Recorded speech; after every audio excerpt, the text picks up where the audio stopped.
A verdade desoladora que atopamos esta mañá en Silleda.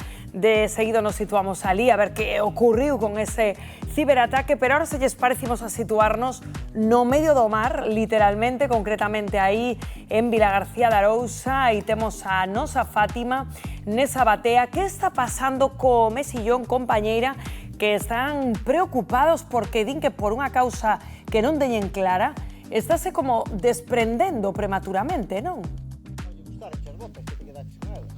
Así é, pois estamos aquí, efectivamente, no medio da ría de Arousa. Estamos con José Bateiro. Son varios os factores, un deles pode ser o quencemento da auga que fan desprender o mexillón. Que lle está pasando exactamente?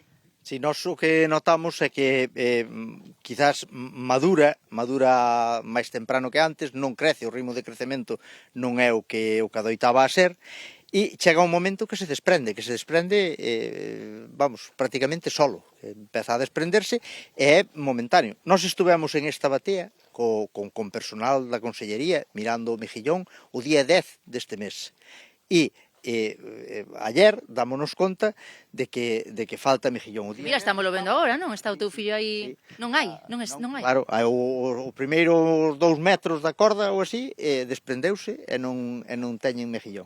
E é mexillón que todavía non estaría maduro, non estaría para vender, non estaría ótimo para vender, vale? É máis pequeno. É máis pequeno todavía, non chegou, digamos, non acadou o tamaño comercial.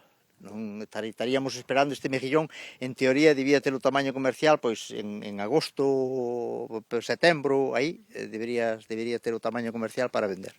E isto diste que non é só un factor, si pode influir o quencemento da auga. Que factores poden influir nisto? Si, nós hasta onde chegamos creemos que non é unha circunstancia sola, que é posiblemente unha suma de varios factores, de varias circunstancias, as que fan que lle pase isto ao mexillón. O ano pasado houve unha mortandá tremenda. En esta zona o ano pasado perdeuse o 80% da colleita. Nas outras zonas de Arousa tamén baixou moitísimo, hasta o 50%, o 70%. Que son perdas económicas, son moitos cartos. Claro, estamos falando, se unha batea destas, pois ao mellor que é un sitio relativamente pobre, se o queremos cuantificar, pode sacar, non sei, 30.000 euros, o que son, pois, 5.000 sacos de mexillón ou 4. Un ano como o ano pasado, pois, con menos de 1.000 sacos. Estamos falando de pérdidas de 20 ou 30.000 euros. Agardamos, José, que este ano, pois, polo menos non chegue a tanto, a ver que pasa. Si, nós tiñamos a esperanza de que este ano mellorase, vemos que non vai ser así, pero tiñamos a esperanza de que mellorase porque o desdoble da cría do ano pasado foi moi bo. Facía anos que non o desdoble nin en crecemento, en agarre, sobre todo en botar viso, en agarrarse, o ano pasado o desdoble estaba fantástico. Pero non foi así. Claro. Bueno, pois, gracias por atendernos, José. Pois a ver que pasa. Seguiremos pendentes desta situación, compañeiros. Gracias a vos por visualizar o problema. Pois grazas a él por atendernos e por contárnolo, porque de feito esa imaxe desa corda con todo ese fruto do mar desprendido, que aterradora, Patricia. Que pode estar pasando? Que din os expertos? É dramático, claro, é que non é simplemente detectar o problema, senón diagnosticalo.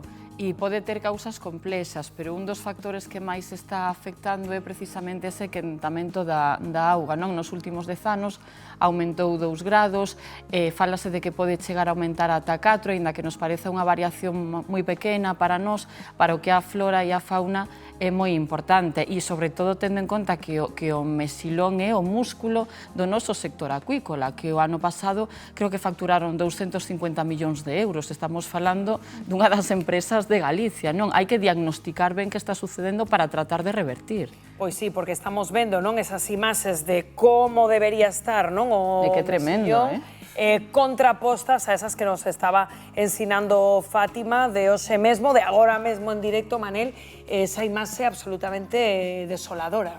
Sí, a verdade que cando descubriu a corda que di que os 2 primeiros metros da corda que se desprendeu todo, había que mirar si era só aí en Vilanova ou en outras rías paso o mismo. Efectivamente. Porque, claro, o mellor é específico desa ría. porque, claro, había que mirar os casos pola temperatura da agua, se choveu a temperatura da agua, iba a afectar a máis rías. Pero da temperatura das rías non sei se tende esa sensación, porque eu onte mesmo que falaba cunhas amigas en Vigo e me dicían, Rocío, é que a auga está como no Mediterráneo. E logo, comentando esta mañá, como que en máis puntos de Galicia se percibe esa sensación de que a auga está máis quente. Claro, incluso topamos voces de xente que o celebra, non? Ai, que ben, que esta auga está máis quentiña e podo darme un baño. Claro, poderás darte un baño máis quentiño, pero claro, realmente eso ten unhas consecuencias moi graves para os ecosistemas mariños. Efectivamente, porque isto amosa, Héctor, que, en fin, a nosa cadea, o noso ecosistema é moi frágil, depende duns condicionantes que, como dicía Patricia, en cantos cambies, aínda que se xa mínimamente, as consecuencias son moi graves. Claro, e non só para a biodiversidade mariña, senón tamén para a economía galega, non? Como decíamos, é un produto que exportamos e que realmente que deixa moi bons beneficios en Galicia, ademais de ser un superalimento, como é o mexillón, non? Que é unha fonte enorme de ferro, de vitaminas, de minerais, de proteínas, de omega 3. Entón, realmente temos que protexer o noso entorno mariño, o ecosistema mariño, e estudiar ben as causas para solucionalo canto antes.